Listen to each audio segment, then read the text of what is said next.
लखीमपुर खीरी से बड़ी खबर। छोटी काशी गोला में 28 लोकसभा में उत्तर प्रदेश के मुख्यमंत्री योगी आदित्यनाथ ने भाजपा प्रत्याशी गृह राज्य मंत्री अजय मिश्रा टेनी के समर्थन में छोटी काशी गोला गोकर्णनाथ में लखीमपुर रोड स्थित राजेंद्र गिरी स्टेडियम में उन्होंने जनसभा को संबोधित करते हुए कहा कि अब मुकाबला राम भक्तों व रामद्रोहियों के बीच सीमित हो गया है। जो रामद्रोही रहा उसका पतन निश्चित है। उन्होंने कहा, भाजपा विरासत और विकास स्थापित करके भारत को दुनिया की सबसे बड़ी ताकत बनाना चाहती है। 2024 का चुनाव इतिहास बनाकर रहेगा। जो अपने पूर्वजों को धक्का देकर बाहर कर रहे हैं उनसे विरासत की बात करना बेईमानी है। भारत सरकार में मेडिकल कॉलेज, एक्सप्रेसवे, पुल, ओवरब्रिज आदि का विकास हुआ है। उन्होंने जनता से भाजपा प्रत्याशी गृह राज्य मंत्री अजय मिश्रा टेनी को आशीर्वाद देने को कहा।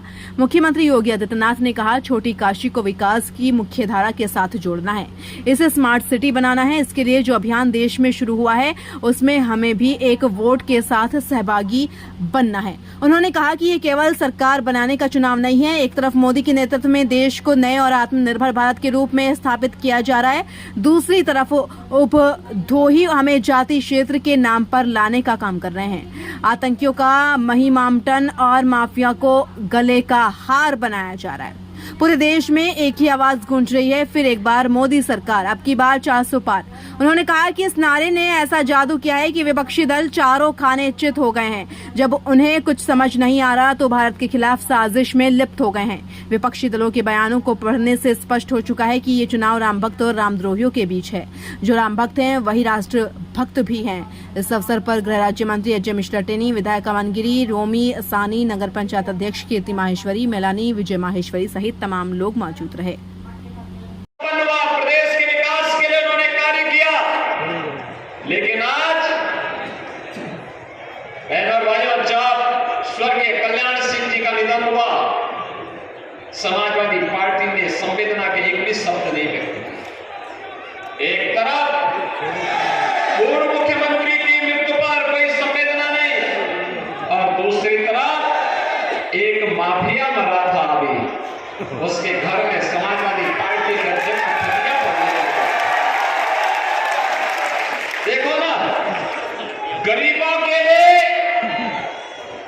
आम जनता के लिए, किसान के लिए, नौजवान के लिए, महिलाओं के लिए इनके पास कोई कार्य योजना नहीं, लेकिन माफिया और अपराधी को अपने गले का हार बना करके पूरे प्रदेश को अराजकता की भट्टी में झोंकने के लिए ये लोग कार्य करते थे। आप देख रहे होंगे एक ही परिवार चुनाव लड़ पा रहा है।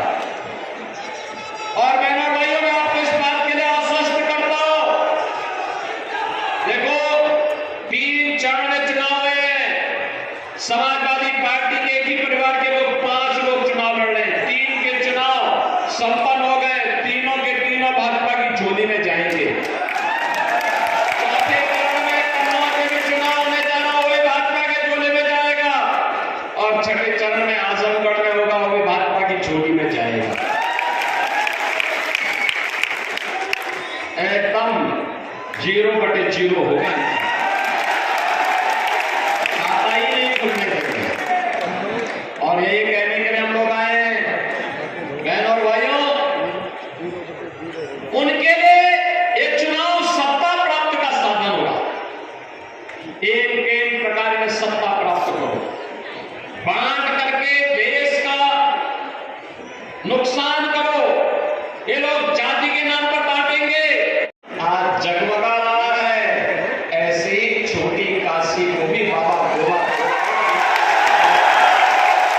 भी हम लोग उसी सुंदरीकरण के साथ जोड़ने का काम करने जा रहे हैं।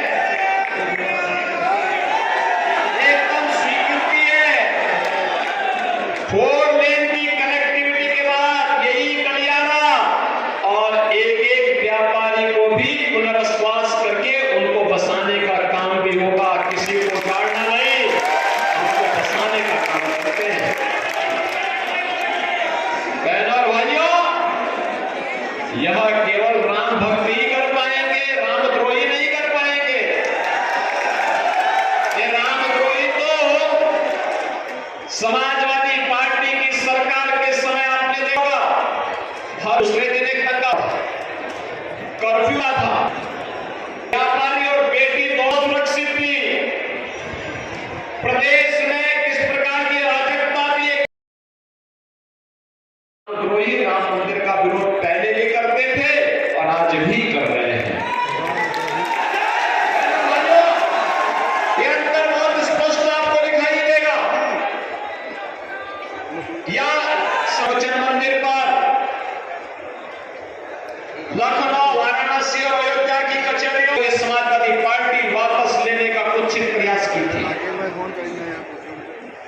इनकी मंशा तो वही थी, और तो आप हैं कि आपने मंसूबों को पूरी तरह धराशायी रख कर दिया है, अन्यथा ये लोग आपकी सुरक्षा की सेल लगा। और मुझे बताते हुए प्रसन्नता है। अच्छा, मुझे बताओ, आप में से कितने लोग हैं जिन्होंने अयोध्या में राम मंदिर का दर्शन किया है? काफी बड़ी संख्या है, काफी बड़ी संख्या है। और जैसे अयोध्या, अब मुझे बताओ, इतनी बड़ी संख्या में आप लोग हैं, फिर ये कांग्रेस और समाजवादी पार्टी के लोग क्या बयानबाजी कर रहे हैं? कांग्रेस के एक कथित बुद्धिजीवी ने क्या कहा? उन्होंने कहा कि राम मंदिर का निर्माण अनावश्यक है। ये राहुल गांधी के सलाहकार हैं, और ऐसे ही समाजवादी पार्टी के राष्ट्रीय महासचिव हैं, उनका बयान आया राम मंदिर का निर्माण बेकार हुआ है। बहनों और भाइयों, जैसे जैसे चुनाव अपने अंतिम दौर की तरफ आगे बढ़ता जा रहा है, चुनाव में भी दो चीजें साफ दिखाई दे रही हैं। एक तरफ जो भारत के सम्मान के लिए, भारत की सुरक्षा के लिए, भारत के विकास के लिए, गरीब कल्याण के लिए बिना